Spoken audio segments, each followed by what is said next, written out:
저와 여러분이 믿음의 삶에 대해서 나눠보겠습니다. 오늘 10명 이상이 집중하지 않으면 그쪽 지역에서 풍선이 떨어지게 돼 있습니다. 오늘 진짜입니다. 일부에서 떨어졌습니다. 시작하자마자. 그래서 집중해서 말씀을 드리면 좋겠습니다.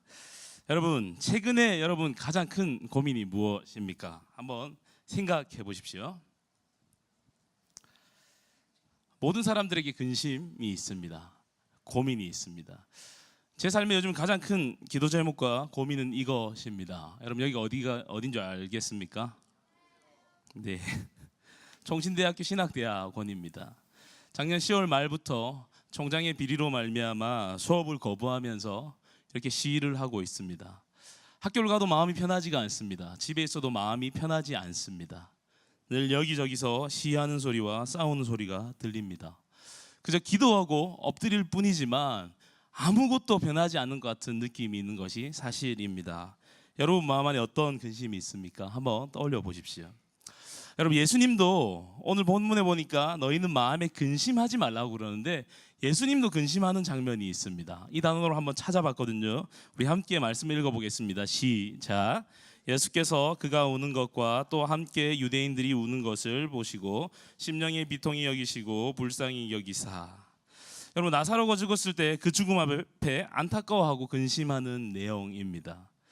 그 누이들과 마리아와 마르다와 함께 유대인들이 함께 우니까요, 예수님이 그 장면을 보면서 불쌍히 여기고 너무나 괴로워하는 장면입니다.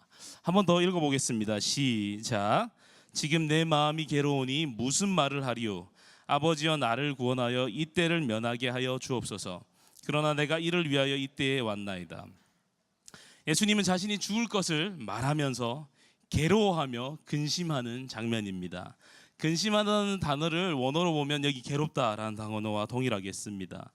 하나님께 순종하겠지만 십자가에 못 박히겠지만 그 직전까지 고민하고 근심하는 내용입니다. 하나만 더 보도록 하겠습니다. 시작. 심령이 괴로워 증언하여 이르되 내가 진실로 진실로 너희에게 이르노니 너희 중 하나가 나를 팔리라 하시니. 아멘. 여러분, 예수님도 자신의 죽음을 앞두고 근심합니다. 나사로의 죽음 앞에 근심합니다. 당연한 일이겠죠. 여러분은 어떤 근심을 가지고 살아갑니까? 오늘 본문에서 말하는 근심은요, 약간의 걱정이나 염려가 아닙니다. 오늘 배고픈데 교회 가지 말까? 이런 걱정이 아니라는 겁니다. 그 괴로움이 너무 크기 때문에 우리의 인생을 흔들어 놓을 만한 그런 큰 고통을 말하는 것입니다. 오늘 본문에서 예수님은 그 모든 일 앞에 근심하지 말라고 말합니다. 여러분, 근심하지 말라고 하면서 예수님도 본문에서 원어로 찾아봤더니 동일하게 근심하고 있습니다. 질문이 들겠죠. 예수님은 가르치고 그 삶대로 살지 않는가? 이중적인가? 라는 생각을 할 수 있겠죠. 근데 이 본문을 묵상하면서 좀 더 깊이 들여다봤습니다. 그런데 그 내용이 아니었습니다. 예수님도 타인과 자신의 죽음 앞에서 근심하고 있지만 그 근심이 자신의 삶을 흔들지는 못했다라는 겁니다. 죽을 만큼 괴로웠지만 하나님이 나에게 부여한 임무를 무시할 정도로 그것이 크지 않았다라는 겁니다. 쉽게 말해서 내 고통이 너무 크지만 학교에 갔다라는 겁니다. 너무 아프지만 내가 이 일을 해냈다라는 겁니다. 근심 앞에 무너지는 것과 어떤 일을 해내는 것은 차원이 다르다라는 겁니다. 그 죽음이 자신의 삶을 흔들지 못하는 것을 볼 수 있습니다. 근심하지만 하나님이 자신에게 부여한 모든 임무를 다 감당하는 걸 보면서 우리는 알 수 있습니다. 우리 인생을 흔들 만한 모든 일 앞에서 믿음을 가지라고 명령합니다. 여러분, 오늘 본문의 배경을 보면 더 기가 막힙니다. 본인은 이제 죽게 되었습니다. 십자가에 떠나겠다라고 말합니다. 그런데요, 죽음을 앞두고 누구를 걱정하냐면요, 제자들을 염려하는 겁니다. 믿음을 가지라. 나를 믿고 하나님을 믿으라고 말합니다. 여러분, 생각해 보십시오. 예수님이 떠나니까 제자들도 두려울 겁니다. 불안할 겁니다. 왜냐하면 영원한 생명으로 알고 믿었는데 그분이 떠난대요. 당연히 두렵겠죠. 여러분들에게 좀 더 가까이 다가가게 해볼게요. 여러분, 갑자기 여러분 담임 목사님이 내가 다음 주부터 이 교회를 떠나겠다라고 하면 여러분 어떻습니까? 전혀 상관없습니까? 안성수 목사님이 다음 주에 이 교회를 떠난다고 하면 여러분 어떻겠습니까? 상관없습니까? 제가 예를 잘못 들었네요. 여러분, 우리가 믿고 따랐던 그 리더가 갑자기 떠난대요. 영원한 생명을 가진 분이. 근데 더 놀라운 것은요, 반대편에 생각해 보면 죽음을 앞두고 있는 사람이 두렵겠습니까? 리더가 떠난다고 그것을 불안해하는 제자들이 두렵겠습니까, 여러분? 예수님이 훨씬 더 강도가 센 거죠. 그런데 예수님이 근심하지 말고 믿음을 가지라고 말하면서 끝까지 제자들을 사랑하는 모습을 보이고 있습니다. 여러분, 그렇다면 우리가 어떻게 예수님이 말씀하신 믿음을 가질 수 있겠습니까? 여러분, 1절, 여러분 성경책 있죠? 우리 14장 1절을 다시 한번 읽어보겠습니다. 시작. 하나님을 믿으니 또 나를 믿으라. 여러분, 주어진 삶의 환경을 바라보고 상황을 바라보면 기뻐할 일이 하나도 없습니다. 예를 들어 볼게요. 여러분, 아침에 여러분 2부 예배를 나오기 위해서 최소한 9시에는 일어나야 되잖아요. 늦게 일어난다고 혹시 맞거나 혼난 사람 있으면 한번 마음속으로 한번 손들어 보십시오. 안 일어난다고 짜증을 들은 사람도 있을 겁니다. 좀 더 나가세요. 나 오늘 주일 예배에 멋지게 입고 가려고 내가 딱 핏을 봐놓고 옷을 골라놨는데 자고 일어났더니 동생이나 누나가 아니죠. 동생이나 형이, 언니가 그 옷을 입고 나갔습니다. 여러분, 기분이 어떨까요? 상관없습니까? 믿음만 있으면 되는 건가요? 여러분, 기분 좋지 않다라는 거죠. 사소한 이 감정에서부터 좀 더 나가 볼게요. 친구의 관계 문제 때문에 근심하는 친구도 있을 겁니다. 학교 가봐야 즐거운 게 하나도 없는 거예요. 나를 왕따시키는 친구들. 더 나가 볼게요, 여러분. 가족 중에 어떤 질병이나 해결해야 될 큰 문제 때문에 기도하고 오랜 시간 고통 속에 살아왔던 사람의 마음을 한번 생각해 보십시오. 결코 우리가 상황을 바라보면 기쁠 일이 그리 많지 않습니다. 근심해야 하는 상황이 훨씬 많겠죠. 우리에게 주어진 상황을 볼 때 우리에게 기쁨을 찾기는 쉽지 않습니다. 여러분, 오늘 본문에서는요, 믿음이라는 것은 상황과 환경을 뛰어넘는 것이라고 가르쳐 줍니다. 우리의 힘으로 모든 상황과 환경을 해결할 수 없기 때문에 그 믿음 문제를 넘어서 있는 하나님과 그의 아들 예수 그리스도를 바라보라고 말씀하십니다. 제가 좋아하는 말씀인데 여러분 한번 읽어보겠습니다. 시작. 이러므로 우리에게 구름같이 둘러싼 허다한 증인들이 있으니 모든 무거운 것과 얽매이기 쉬운 죄를 벗어버리고 인내로써 우리 앞에 당한 경주를 하며 믿음의 주여 또 온전하게 하시는 이인 예수를 바라보자. 그는 그 앞에 있는 기쁨을 위하여 십자가를 참으사 부끄러움을 개의치 아니하시더니 하나님 보좌 우편에 앉으셨느니라. 아멘.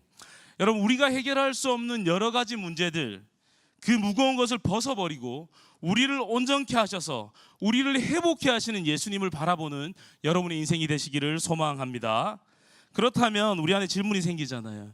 믿음을 가져야 되겠는데 예수님 믿으라고 하는데 그분을 신뢰할 수 있어야 우리가 믿지 않겠습니까? 어떻게 하면 하나님과 그의 아들 예수 그리스도를 신뢰할 수 있겠습니까? 여러분 한번 생각해 보십시오.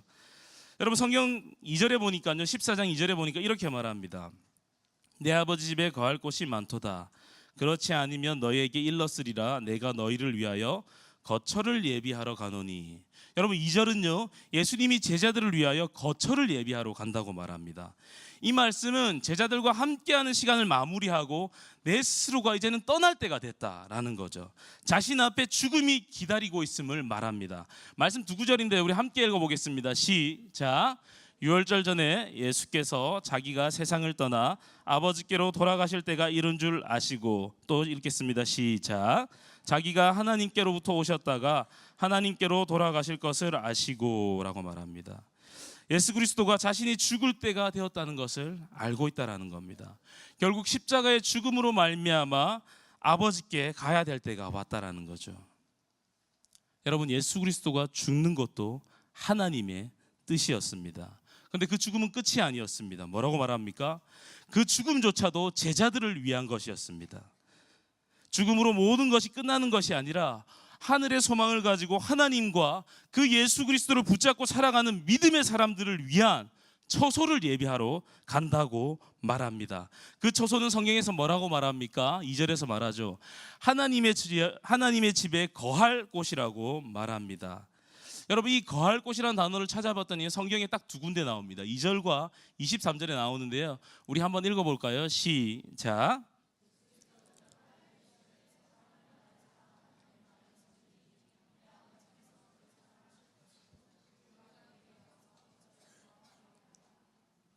여러분, 여기에서 거할 곳이라는 것은요, 우리가 장소적인 개념이 아니라는 것을 금방 알 수 있습니다.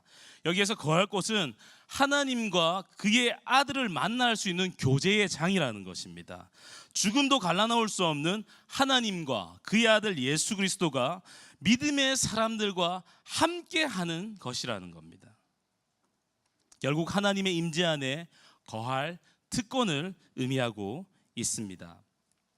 자신의 죽음과 자신의 죽음의 두려움과 고통보다 자신의 생명을 내어놓으면서까지 제자들에게 영원한 교제를 원하시는 그 예수 그리스도, 여러분, 그분을 신뢰하지 못할 이유가 무엇이 있겠습니까?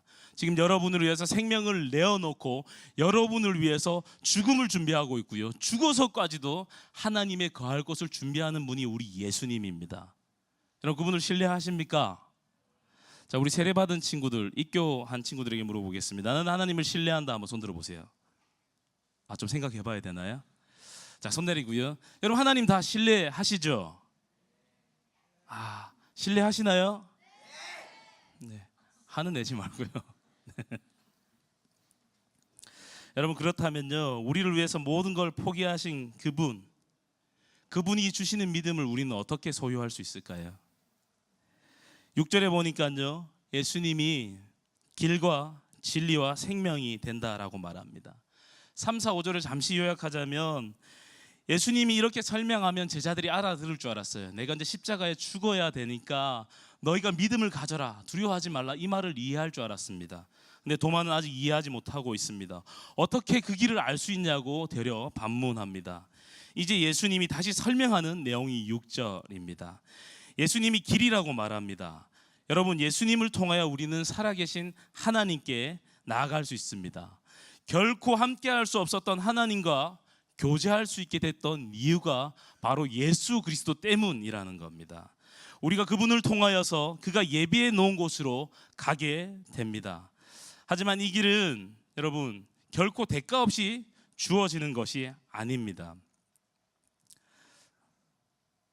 여러분, 이 내용을 보면요, 주님께서 어떻게 하셨냐면, 그 길을 갈 때 겟세마네 동산에 올라서 죽음, 정말 고통 속에 있는 그 심령을 토로합니다.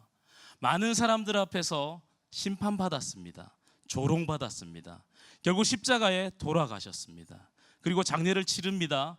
3일 만에 부활하십니다. 그리고 제자들에게 다시 나타나시고 하늘에 승천하셨습니다. 우리는 이제 기다리고 있죠. 다시 오실 예수 그리스도를 바라보며 살아갑니다.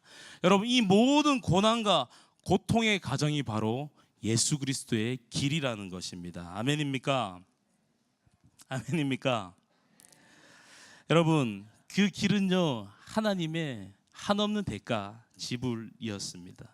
찰스 스펄전은 이렇게 말합니다. 한번 우리 읽어볼까요? 시작. 그리스도는 인간의 타락에서부터 아버지께로 이르는 길입니다.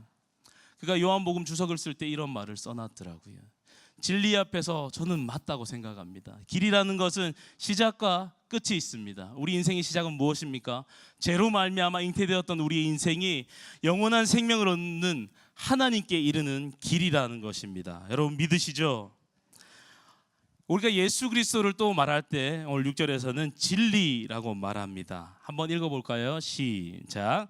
아들이 아버지께서 하시는 일을 보지 않고는 아무것도 스스로 할 수 없나니 아버지께서 행하시는 그것을 아들도 그와 같이 행하느니라. 하나를 더 읽어보겠습니다. 시작. 보내신 이가 나와 함께 하시는도다. 나는 항상 그가 기뻐하시는 일을 행함으로 나를 혼자 두지 아니하셨느니라. 여러분, 예수님은 하나님을 보았다고 말합니다. 그분이 하시는 일을 본 거죠. 그가 행하는 일을 아버지께서는 행하는 일이고, 그는 항상 하나님이 기뻐하는 일을 행했다고 오늘 고백합니다. 예수님을 통해 하나님을 보게 되고, 예수님이 행하는 일은 하나님의 일입니다. 다시 말해서 예수 그리스도는 하나님의 일을 대리하는 대리인이었습니다. 그리고 하나님의 모든 것을 드러내는 계시자였다라는 겁니다. 결국 예수 그리스도를 통해 드러나는 것은 하나님, 그분, 하나님의 말씀, 바로 진리였다라는 겁니다. 예수님이 진리이기 때문에 그분이 우리 인생의 길이 되신다라는 겁니다.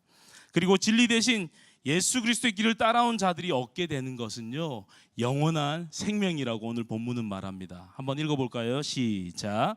예수께서 이르시되 나는 부활이요 생명이니 나를 믿는 자는 죽어도 살겠고 무릇 살아서 나를 믿는 자는 영원히 죽지 아니하리니 이것을 내가 믿느냐. 여기에서 말하고 있습니다. 생명의 의미는요, 육체의 죽음과 경계에 있는 생명을 말하는 것이 아닙니다. 여기서 말하는 생명은 하나님과 누리게 될 영원한 교제이고 영원한 생명이라는 겁니다. 여러분, 여기에 있는 저와 여러분 모든 사람이 길과 진리와 생명 대신 그분을 통하여 영원한 생명을 누리게 되기를 소망합니다.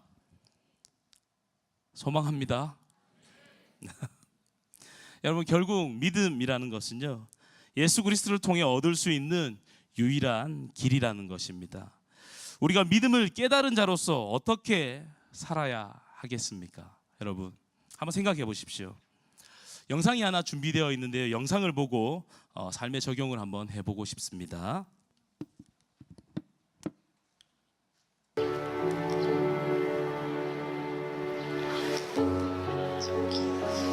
제가 너무 힘들어서 그런데 한 번만 안아주시면 안 돼요? 네? 제가 너무 힘들어서 그런데 한 번만 안아주시면 안 돼요?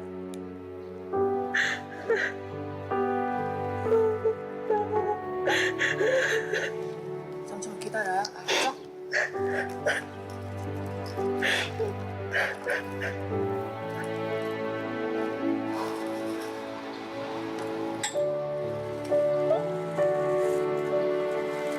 물 좀 마실래요? 아니 괜찮아요. 이거 한 모금 마시면 언니가 다시 안아줄게.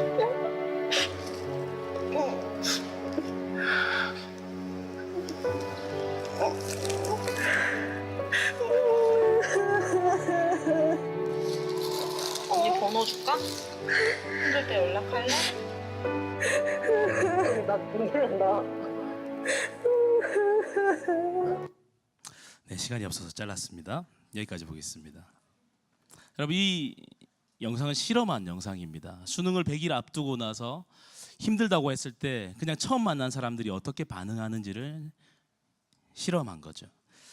오늘 저는 여러분에게 예수 그리스도를 통해서 믿음을 가지고 끝까지 잘 살아보자, 이 차원에서 말씀을 마무리하고 싶지 않습니다. 좀 더 나아가고 싶습니다. 여러분, 예수님은 죽기 직전까지 제자들을 생각했습니다. 아니, 죽으면서까지도 그 거처를 예비하기 위해서 그의 삶을 마무리했습니다. 십자가의 죽음도 제자들을 위해서 한 것이었습니다. 예수님의 삶 전체는 믿음으로 살아가는 모든 사람들을 위해 자신의 전부를 내어준 것입니다. 여러분, 우리가 믿음으로 사는 것 너무나 중요합니다. 그런데요, 정말 우리 안에 예수 그리스도를 향한 믿음이 있다면 우리가 예수님처럼 살아야 되지 않겠습니까?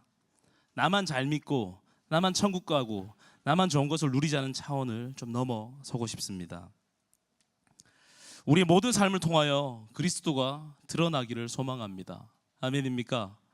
여러분, 하나의 적용점을 드리고 싶습니다. 여러분, 중학교, 중등부 사역을 하면서 제가 느끼는 것은 참 밝아 보이는 친구들이 많지만 여전히 친구가 없어서 소외되어 있는 사람들이 많이 있습니다. 삶의 참된 소망을 발견하지 못해서 아무 의미 없이 학교가 제일 싫다고 말하는 사람도 꽤 있습니다. 친구들 사이에 왕따를 당하며 수업 한 시간이 지옥과 같은 아이들이 있다라는 겁니다. 여러분, 여기에 앉아있는 아이들도 그런 아이들이 있습니다. 살아가는 것이 너무 고통스러워서 자살을 생각하고 결심했지만 용기가 없어 죽지 못해 사는 아이들도 있습니다. 여러분 주위를 둘러보면 늘 함께 다니고 함께 밥 먹고 함께 공부하지만 예수님을 모르고 그냥 사는 친구도 있습니다. 다 알지 못하지만 정말 여러분의 손길이 필요한 친구가 있다면 우리 한번 손을 내밀어 보면 어떨까요, 여러분? 아무 소망 없는 우리의 삶을 하나님께 인도하는 예수 그리스도를 한번 소개해 보면 어떨까요? 아니, 여러분, 내가 복음을 전하지 못하겠다라고 하면 그 아이들 한번 교회로 데려와서 복음을 한번 듣게 하면 어떨까요? 여러분, 더 나아가서요, 복음을 전하지 않을지라도 점심시간에 혼자 밥 먹고 있는 아이에게 찾아가서 함께 밥을 먹고 왕따 당하는 그 아이들에게 손을 한번 내밀어서 함께 보호해주면 어떨까요? 여러분, 예수님의 죽음은 이런 것이었습니다. 세상에 가장 소외되고 힘든 사람들을 위해서 살았고 죽음도 그들을 위한 죽음이었습니다. 참된 믿음의 삶은 내 안에 계신 예수 그리스도를 드러내는 것입니다. 기도하겠습니다. 우리 함께 기도하고 싶습니다.